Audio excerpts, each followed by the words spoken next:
Welcome to part 2. I want to talk a bit about blogs and blogging. Freedom of speech has taken on a whole new meaning with the use of blogs. Blogs have become extremely popular because they're free and they're easy to use. And if you're one of the millions who've wanted to spread the word through a blog, well, you've come to the right place to get started. It's actually quite simple in some cases and can be difficult with some other blogging programs. Setting up a blog through Blogger is really simple. Blogger is a blogging program created by Google, and it's free to use and simple to get started. All you need to do is sign up and then sign in, and you get a free account and you can start to use the program right away. And Blogger is hosted through Google, and it allows you to use a subdomain, for example yourname.blogspot.com. And after you sign up, you go through the process of choosing the design template, and next thing you do is you go ahead with adding content through the user-friendly control panel, and voila, you have a blog. With WordPress, actually there are two versions of WordPress.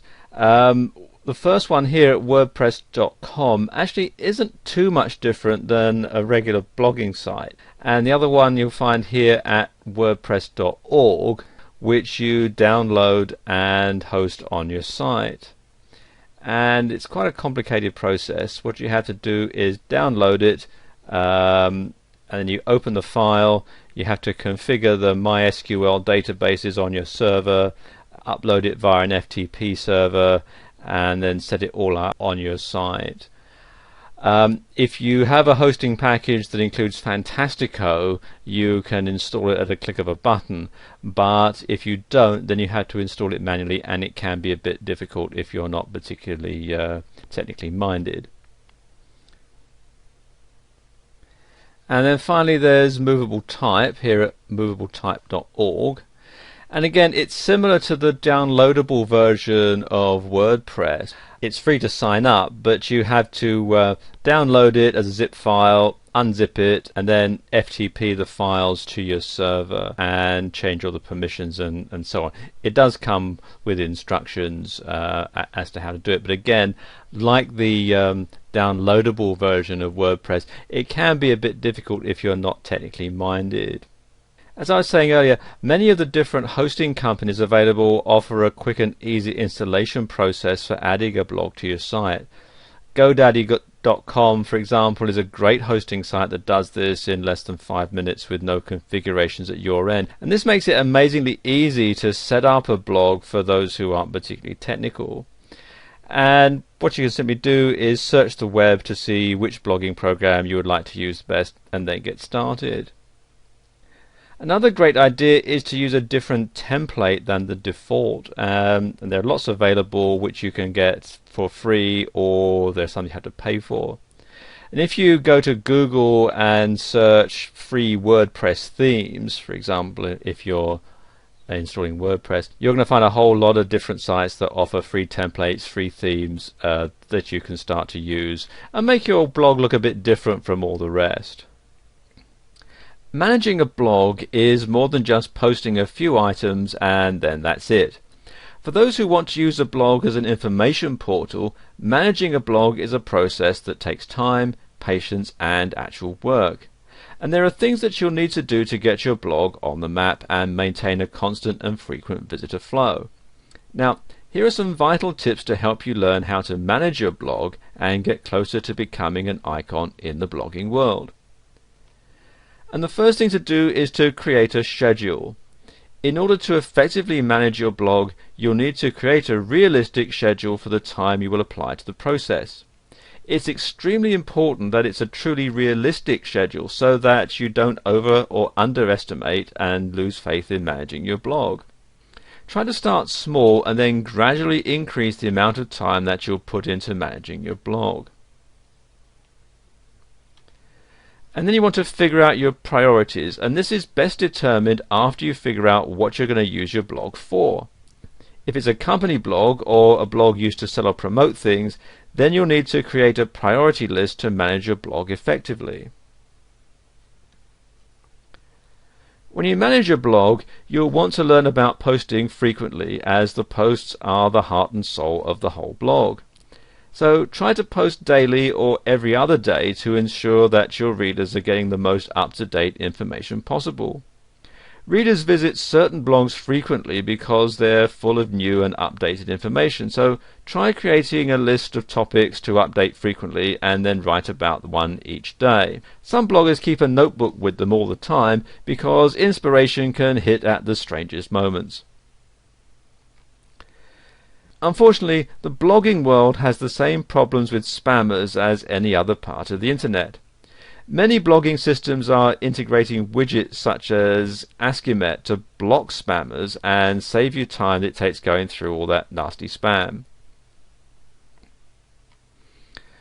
The long-told phrase, practice makes perfect, is just as true for managing a blog. It takes a lot of time to learn an effective routine, and it's important to truly try before giving up, although you should never really give up. Practice also helps you to create posts much quicker and makes the time it takes to manage a blog significantly shorter. And you'll want to utilize the extra tools that come with your blog. Blogging programs offer those extra tools for a reason, to make managing your blog much easier. You'll find a wealth of useful tools in your control panel, such as RSS feed tools, spammer protection, analytics, and a whole lot more.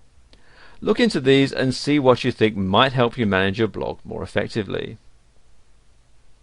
If you find that managing your blog has become too much for you, you do have the option of outsourcing. And there are many sites that help connect you with bloggers and blog managers looking for work. And this is going to cost you more, but it'll be worth it in the long run if your blog is making you money. Managing a blog is not as easy as it looks, but if you utilize these tips, you'll soon see that it can be less chaotic and more effective. Continuously check your blog's program, forums, and blogs to see who's using what technologies and what technologies are making it easier for you to manage your blog. Bloggers all over the world have their opinions about the blogging programs they use. Two highly used blogging programs are Blogger and WordPress, both of which have their own features and downfalls. But there's been a wide range of debate to see who would win a fight between Blogger and WordPress. There are many things to consider when comparing these two blogging programs, such as setup, templates, usability, and features. Well, let's get started. And in the blue corner, sponsored by Google, it's Blogger. And in the green corner, the up-and-coming challenger, WordPress. Round 1 is setup. In the Blogger versus WordPress debate, the setup between the two programs is drastically different. Blogger's setup is quite simple and only requires you to sign up for a free account and pick a blog theme and name. WordPress's setup can be much more difficult than Blogger's. WordPress requires you to sign up, download, configure files, FTP transfer to your server, and then install. For those who are unfamiliar with server technology, they're going to find it extremely hard to set up WordPress. Thus, Blogger wins this round.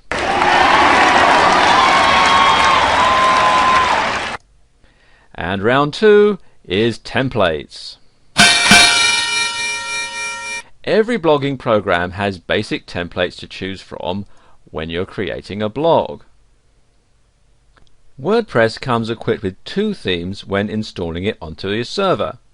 However, there is an abundant amount of free and fee-based themes available on the web. But Blogger has 12 templates to choose from in the base process of getting started. Again, there are those who offer free and fee-based templates for Blogger as well. But for the sake of simplicity, Blogger wins this round due to having more templates on the base site.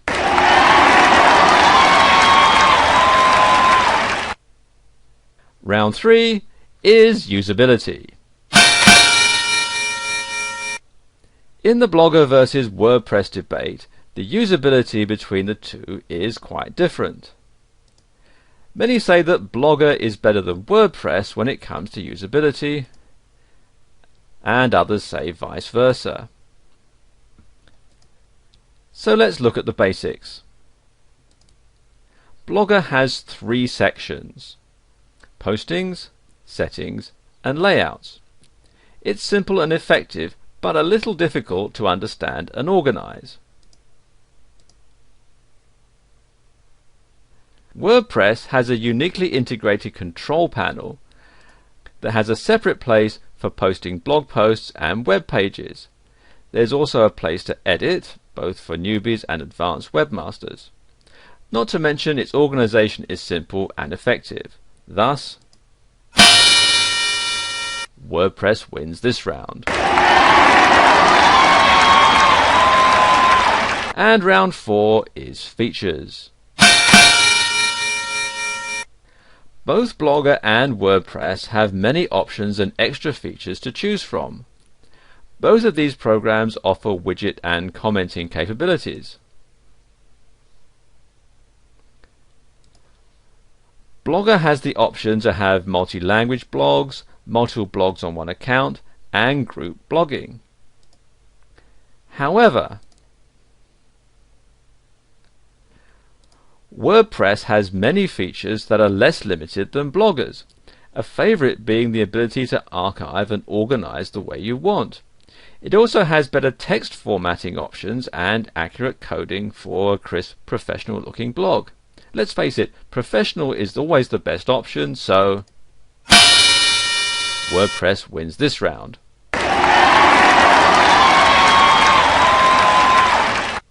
The debate of Blogger versus WordPress has come to a tie, thus proving the long-known truth that choice is based on experience and personal preference.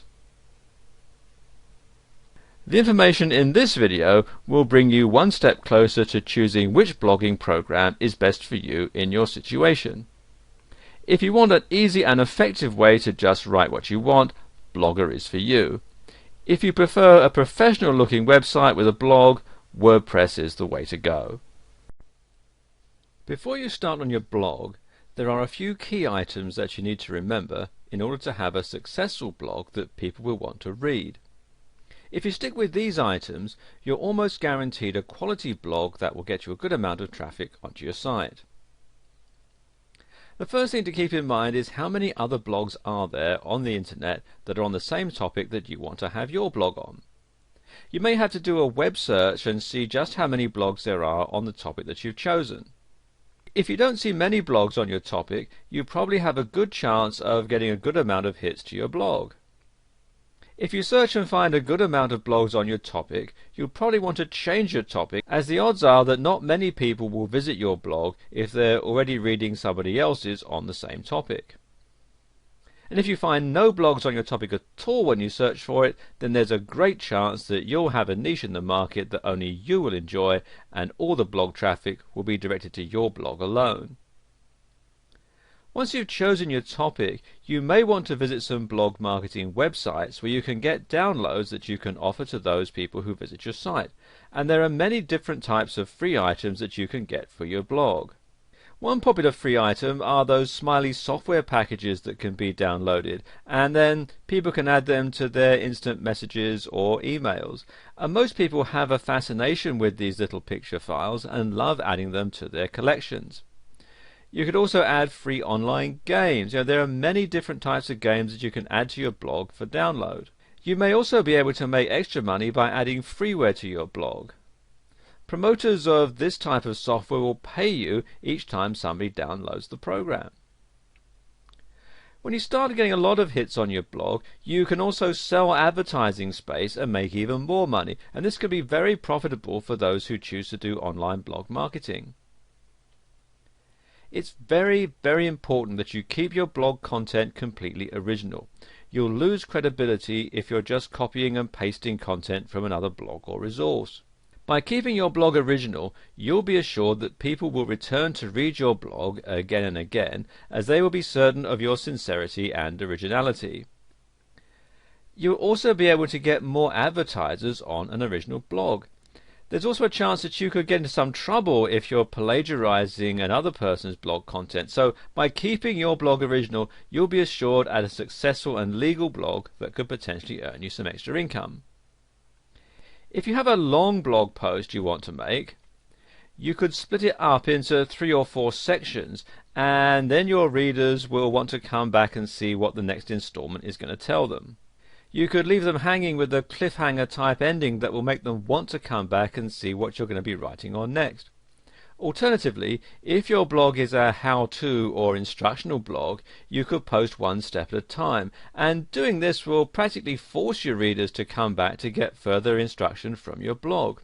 One note here though is don't take too much time between sets of instructions, as your readers may become frustrated if they had to wait too long for the next step to be posted. You want to keep them interested, but if you take too long, they may simply become bored. When you start up your blog, you'll want to make sure you get a lot of hits when people search your topics. One way to make sure this happens is to use relevant keywords that can be searched from any search engine and will allow your blog to be found when this search takes place. There are many ways you can make sure that your blog has the content and keyword searchability that will put your blog at the top of the search engine results list. Using keywords that are relevant to your topic is probably one of the most important aspects in determining the success of your blog. It's important to make sure that you're searchable through any search engine so those interested in your topic can find you. Because most people will search for blogs using different keywords, it's imperative that you include as many keywords or phrases that will garner the most hits no matter what the keywords or phrases searched. One great way to do this is to get some of your friends or colleagues together and just sit down and say the first words that come to mind when you're thinking about your blog topic. This type of session will allow you plenty of ideas, and you can then dismiss the keywords that do not make sense, as you may get some that are not really as relevant as they may have seemed at first. This is an easy way to get as many keywords as possible that will enable search engines and those searching for your topic to find you. You may also be able to get differing opinions of keywords that you may not have thought to be relevant. The downside to this method is trying to get the list of words into workable sentences, and it can be time consuming going through each word a second time to confirm its relativity. Now, if you don't have the time for a session like that, what you can do is find some tools that can help you discover good keywords. Some are free, some you have to pay for. And I suppose the best two are the Google AdWords keyword tool. If you just do a search in Google for Google AdWords keyword tool, you can find it here. And what you do is you enter your keyword and fill out the captcha here, and then press Get Keyword Ideas, and it'll come up with a whole lot of different keywords that you can use. Or you can download this software here, which is Good Keywords, and this is actually a paid for service, but there is a free trial version, and it's going to give you lots of different keywords that you can use, as well as lots of statistics about how often they're searched for and so on. And you'll need to have a great grasp of your topic so that when you search for your keywords or phrases, you'll get the most relative keywords for your topic. And this will save you a lot of time, and if you decide to update your blog, it'll be easy to search for more relevant keywords or phrases. Now, some of these programs, like Good Keywords, may cost you a little bit, but it'll quickly enable you to fast search keywords and phrases that you can access and use quickly, and it's well worth the investment. Now, another great way to search out keywords and phrases is to type them yourself into a search engine and see what types of blogs your search produces. If there is a relevance that goes with your topic when you search, you know that you're on the right track. And this can be time consuming, and it's often hit and miss, but you'll be able to get a few keywords and a few phrases this way. And if you're writing a blog on a topic that's not familiar, this method may not yield the results that you're looking for. And Google actually has a search engine just for blogs, and it's this one, blogsearch.google, and I'm in the UK, so it's .co.uk, but there is one at google.com, I believe.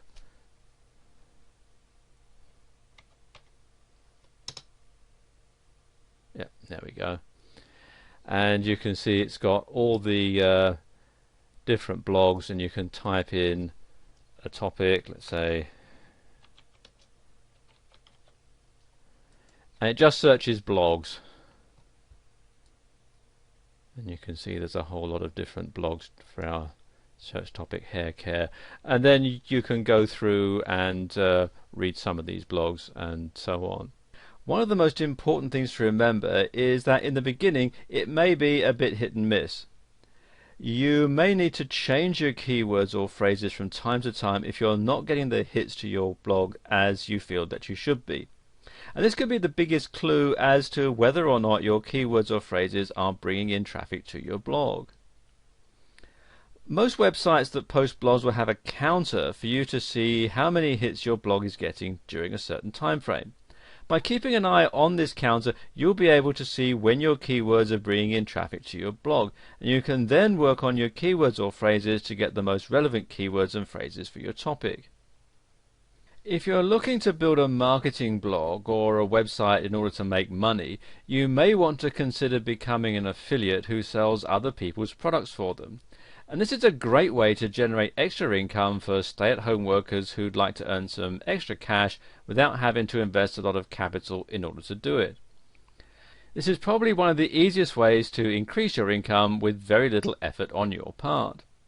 There are a few tips that will help you to add traffic to your website or blog that will enable you to be more successful as an affiliate for other products on the web. There may be many types of items that you can become affiliated to.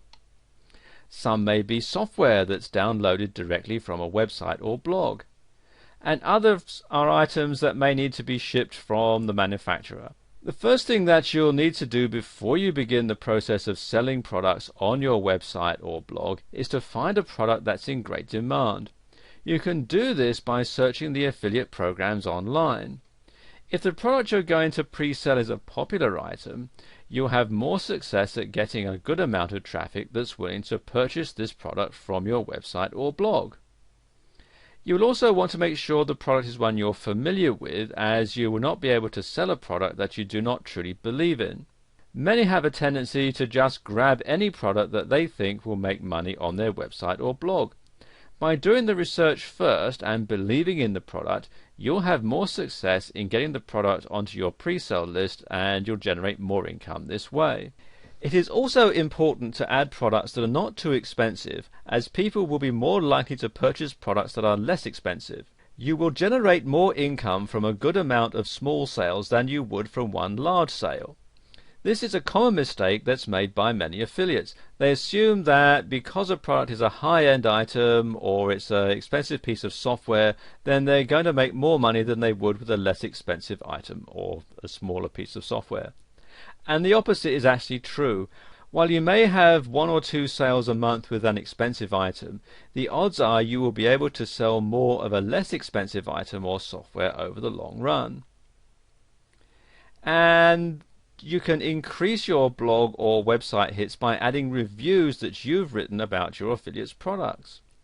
And these reviews should be original content, and they should describe the product in full, and should also allow the consumer the opportunity to purchase these products from your website. If you've taken the time to find a product or products that you believe in and you're familiar with, you will be more successful in writing articles that will genuinely sell the products in question. You can send out these reviews to your email list as well as posting them on your website or blog to generate more interest in the product or software that you're offering or are affiliated to. If you're sending out emails to your group of subscribers, you do not always want to send out promotions for free items each time you send out an email. Your group will get so used to the free items that they will not want to purchase items from you as an alternative.